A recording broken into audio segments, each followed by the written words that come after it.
Y lo que estamos aprendiendo en esta clase es que así como el Señor Jesús tuvo una relación personal con su Padre, así también nosotros debemos tenerla en el día de hoy. Por eso la base bíblica para darnos cuenta de todo esto es el ejemplo que nos dejó el Señor Jesús. No lo olviden, ténganlo en cuenta. Versículos 25 al 26. Observen cómo se narra aquí esta vivencia del Señor Jesús. Dice, en aquel tiempo, hablando Jesús, dijo, ¿qué fue lo que dijo? Te alabo, Padre, Señor del cielo y de la tierra, porque ocultaste estas cosas a sabios e inteligentes y las revelaste a los niños. Sí, Padre, porque así fue de tu agrado. Observen aquí en este texto que el Señor Jesús insiste en llamar a Dios su Padre, Padre. Pero la otra cosa que veo aquí dice, porque ocultaste estas cosas a sabios e inteligentes. El Señor Jesús no necesitó que alguien le enseñara eso. ¿Sabes, hermano, que Dios decidió tomar esta decisión? No, el Señor Jesús conocía la decisión que el Padre había tomado.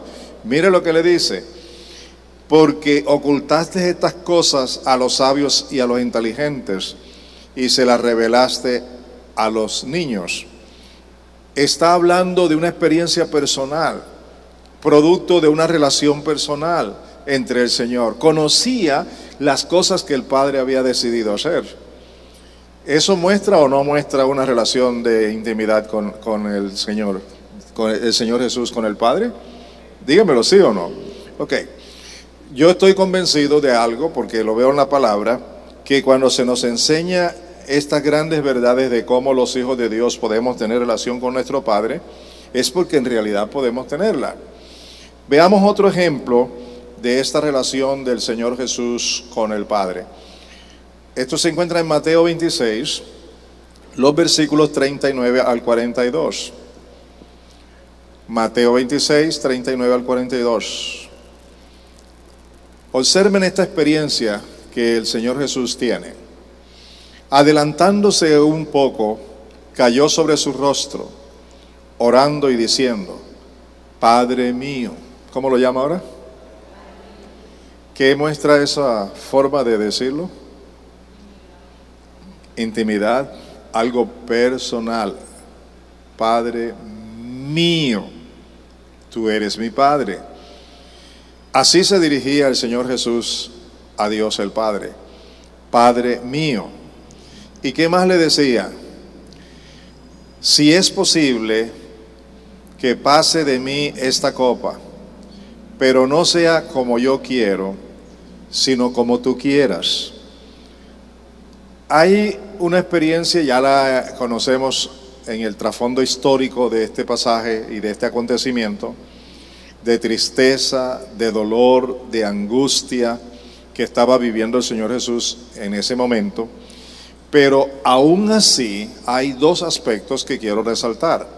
Número uno, la relación con la que se dirigía al Padre. Y segundo, la sujeción que tenía a su Padre. Yo quisiera que esto no fuera como va a suceder, pero no es lo que yo quiero, Padre, sino lo que tú quieres. Eso es una sujeción de parte del Señor Jesús, que hacía parte de la relación, de la intimidad, de esa relación íntima entre el Señor Jesús como hijo y del Padre Dios, que nos enseña a nosotros cómo debemos tener esa misma relación, pero también esa sujeción al Padre. ¿No les parece? ¿Qué les parece? ¿Sí o no? Es una enseñanza práctica para nosotros, ¿cierto? Primero la relación, la intimidad, de llamarlo no por decirlo, sino porque realmente se experimenta, porque realmente es mi Padre, Padre mío. Pero también no hay aquí en este pasaje un rechazo ni un reclamo por lo que habría de suceder. El día siguiente lo iban a Bueno, desde la misma noche lo iban a tomar preso, lo iban a tratar mal, se iban a burlar de él y al día siguiente ni se diga. El Señor Jesús no está protestándole al Padre, está pidiendo si es posible, pero si no es posible, aquí estoy siempre para hacer tu voluntad. Algo que nos deja una enseñanza de cómo los hijos de Dios debemos tener esa relación con el Padre y estar siempre dispuestos a hacer la voluntad del Padre, venga como viniere, sin protestar, más bien dándole gracias a Dios. Vino, dice el texto, entonces a los discípulos y los halló durmiendo. Y dijo a Pedro, ¿con que no pudiste velar una hora conmigo? Algunas personas han tomado esta partecita para mostrar que pasar tiempo con el Señor es muy importante. ¿No has podido tener ni siquiera una hora conmigo? Pero lo que quiero observar es lo siguiente. Esta enseñanza no solamente fue para los apóstoles, sino también para nosotros. Mire lo que dice. Velad y orad para que no entréis en tentación. El espíritu está dispuesto, pero la carne es débil. El Señor Jesús aprovechaba toda circunstancia para enseñarles lo que era necesario hacer. Él estaba orando, venía de orar, ya tenía 2 horas de estar orando allí, y ahora viene y los encuentra dormidos, y a pesar de eso les enseña la necesidad de velar en la oración para no caer en la tentación. Algunos dicen que no, yo opino que sí, que lo que Jesús tenía en ese momento era una tentación, la tentación de no querer ir a la cruz. Y la tentación de no querer ir a la cruz no era por rebeldía, ni por miedo a la muerte, ni por miedo a los sufrimientos. La razón primordial por la que el Señor Jesús contemplaba la posibilidad de no ir a la cruz era por la experiencia que iba a vivir en la cruz. En la cruz estaría allí como el Cordero de Dios, cayendo sobre él todo el pecado de la humanidad. De tal manera como el pecado es lo que separa al hombre de Dios, él por causa del pecado, no de él sino de todos nosotros, tendría la experiencia de experimentar la soledad y la separación del Padre. Tanto que en la cruz le dijo al Padre, Dios mío, ¿por qué me has abandonado? Eso fue realmente lo que él estaba pensando, la experiencia que jamás había vivido. Una experiencia de separación con el Padre, él nunca la había vivido, pero la iba a vivir en la cruz y él quería huir de eso. Pero a pesar de todo, él le dice al Padre, es que estoy dispuesto, Padre, para obedecerte, vine para obedecerte, vine para hacer lo que tú quieres, estoy sujeto a ti, no se haga lo que yo quiero, sino lo que tú. Esto nos enseña que posiblemente hay situaciones, ocasiones, momentos en los que sabemos que lo que va a venir es en contra nuestra, pero estaríamos dispuestos a sufrirlas, a morir si es necesario por hacer la voluntad de Dios. Deberíamos estar pensando en eso, ¿verdad? ¿Vale la pena o no vale la pena hacer la voluntad de Dios?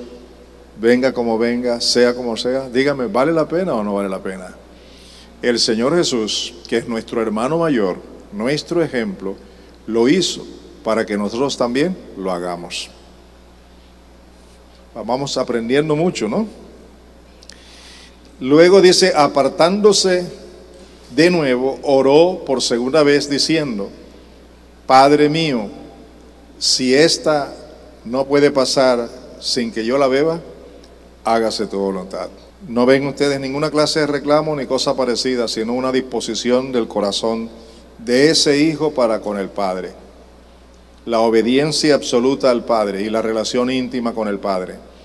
Aquí en Lucas 10:21, en aquella misma hora, él se regocijó mucho en el Espíritu Santo. Me gusta esa frase. Fue una experiencia personal del Señor Jesús. se regocijó en el Espíritu. Ustedes saben que Jesús es el Espíritu, que el Espíritu es Jesús, que Jesús es Dios, que Dios es Jesús. Pero cumpliendo su labor individual cada uno, aquí vemos a Jesús gozándose ¿con quién? Con el Espíritu Santo de Dios. ¿En qué circunstancia? La misma que ya mencionamos en Mateo. Te alabo, Padre, Señor del cielo y de la tierra, porque ocultaste estas cosas a los sabios y a los inteligentes y se las revelaste a los niños. Sí, Padre, porque así fue de tu agrado. Estar de acuerdo con lo que el Padre quiere hacer. Nosotros tenemos que aprender mucho.